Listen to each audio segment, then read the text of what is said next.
Welcome to the world of work-based learning, and in this episode we'll be looking at learning through action. Benjamin Franklin was one of the great figures in US and indeed Western history.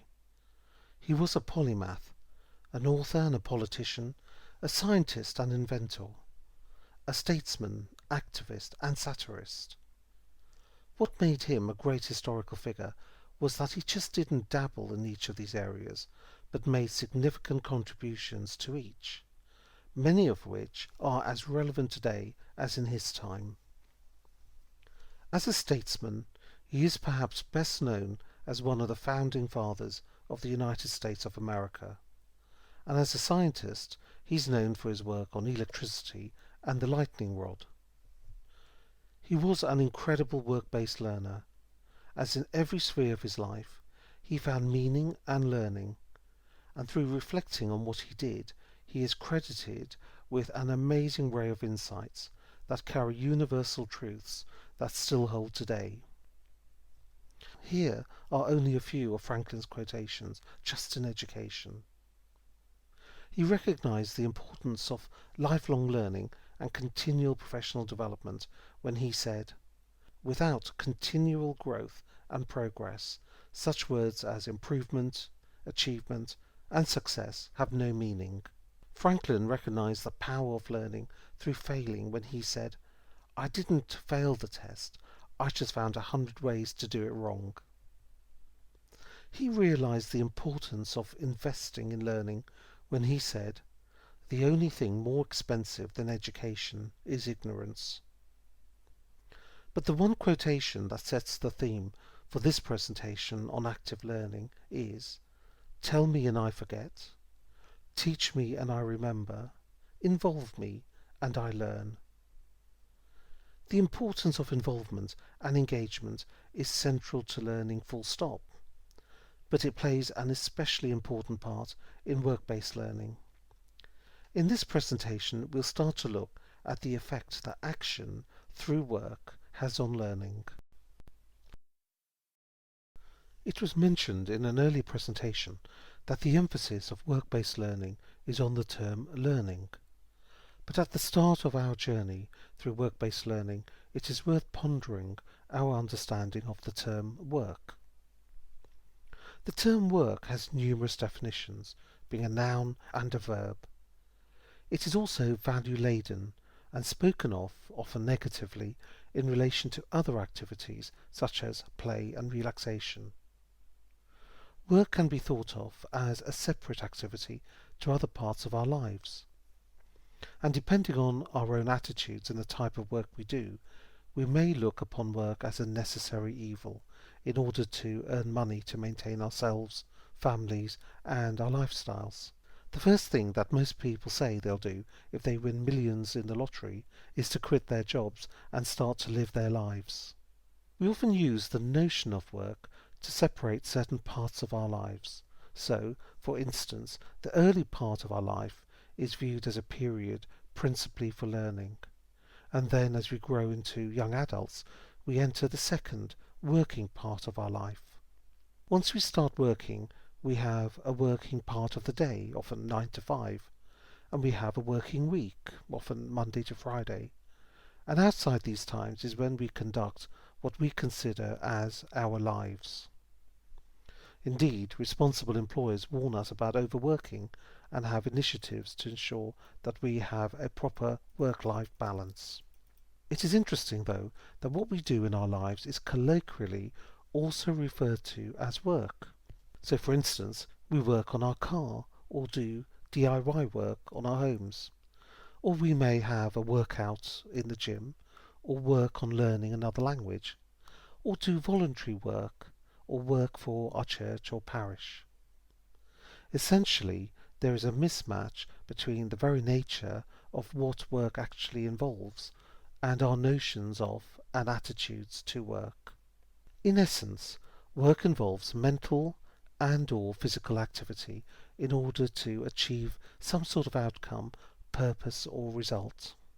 Sometimes the outcome is physical, something tangible or real, and sometimes it is more virtual or abstract, such as a new concept, an approach, or understanding of a problem. You can equally be working on a problem in the workplace or in the home. The problem may be different in nature, but the skills required to tackle the problem are likely to be the same. The notion of work is often tied in with our work ethic, which is a set of values based on hard work and diligence. Our current concepts of the work ethic has its roots in the Protestant belief that there are moral benefits of work that enhance character, such as making someone reliable, having initiative, or maintaining social skills. Although the work ethic is an individual trait, some people apply the concept erroneously to whole countries or groups of people. So certain nationalities are considered more reliable and better workers than other nationalities. One of the first questions we ask someone that we've just met for the first time is what they do for a living.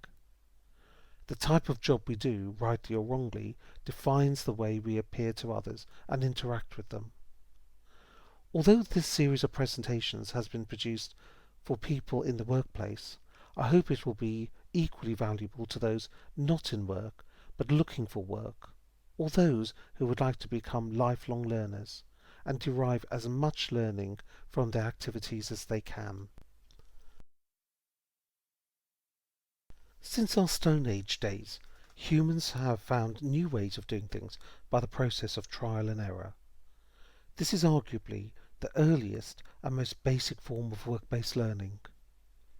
The process of trial and error starts with a goal and then requires you to do something active to achieve that goal.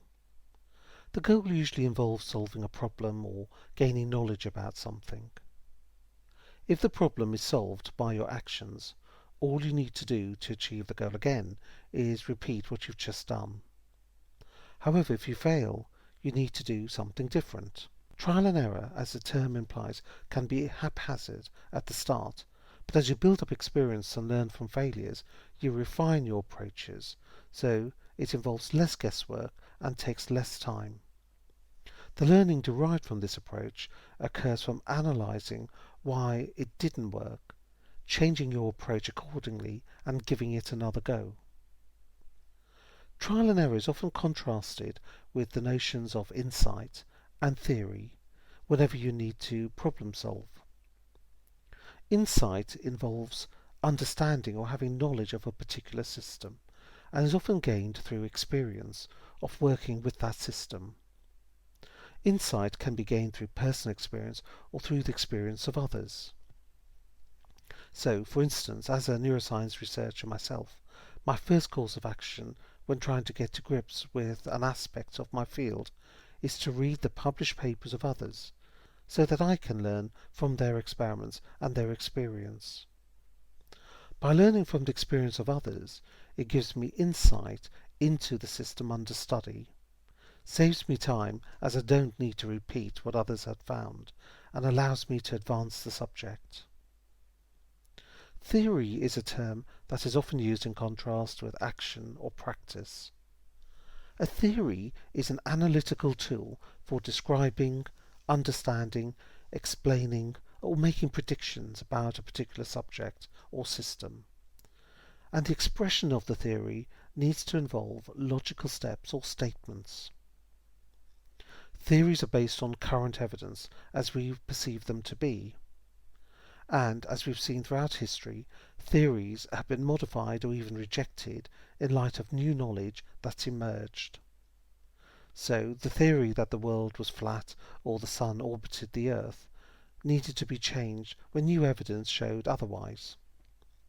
Actually, in these examples, the evidence that the world was round and that we orbited the sun was always there. But the erroneous theories were based on how we interpreted these data, based on preconceived assumptions. The danger of slavishly sticking to a particular theory is that we reject anything that doesn't fall within the predictions of that theory. I remember from my own discipline of human physiology that a family of chemicals that we now know as the prostaglandins were considered as artifacts, as the theories of the time did not predict their presence. The prostaglandin family are now considered as highly ubiquitous in the body and involved in countless and vital physiological functions. Instead of thinking of trial and error in contrast to insight and theory, they can be thought of as part of a continuum, or as Ashby thought, a hierarchy. Ross Ashby was a pioneer in cybernetics, the study of complex regulatory systems, both in how control systems originate and how they evolve. In his 1960 book, Designed for a Brain, he describes a systematic hierarchy in which, for example, human intelligence relies on trial and error at each new stage of understanding, and builds towards intelligence by learning through experience, reflection, and application of new insights and theories.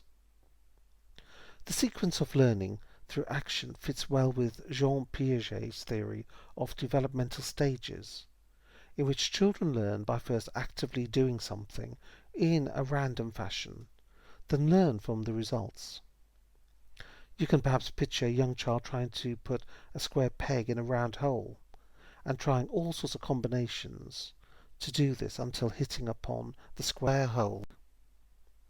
Piaget's work will be explored in a later presentation when we look at learning cycles.